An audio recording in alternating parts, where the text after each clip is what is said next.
Hello everybody, I am Greg, and this is my garage, and you are watching Greg's Garage. Joining me today from St. Mary Parish in Eugene, Father Ron Nelson. Hello, Father Ron. Hello, good to be with you. And it's good to see you. Good to see you too. Secret handshake? Boom!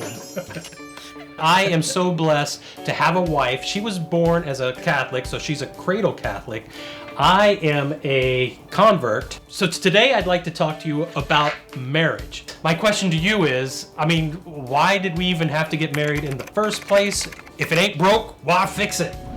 Marriage is so important, and it's so important for our society as a whole because it's based on fidelity.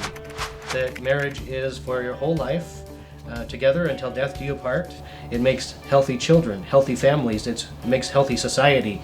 And I think if you want to judge the health of society, see how marriage is doing in it.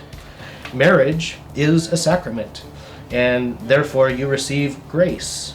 And that grace to strengthen your commitment to one another and to put Christ right there at the center.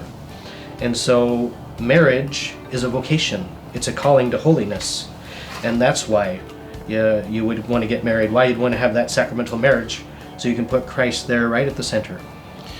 What makes a marriage more than a civil union? What a sacrament? What are the requirements to make marriage sacramental?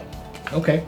Well, the couple would need to be married in the church, and they make vows to one another. They make promises to one another that I will be, faithful to you in good times and in bad until death do us part.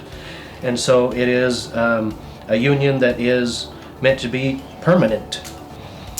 I have a friend who got pretty mad at the Catholic Church because he wanted to have this beautiful wedding out by the beach, invited this priest to come do their ceremony, and he wouldn't do it. There's a lot of misconceptions, unfortunately, about that, but it does need to be in the church. And as I said, it's before the altar. It's the place of sacrifice.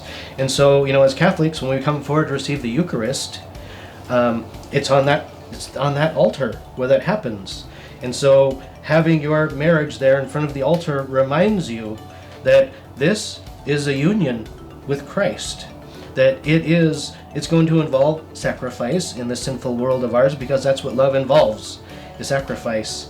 And so you go and you stand before the altar, that place of sacrifice, asking God to pour his precious blood upon you in that union. So we're almost out of time. My question to you is, what advice do you give to every couple?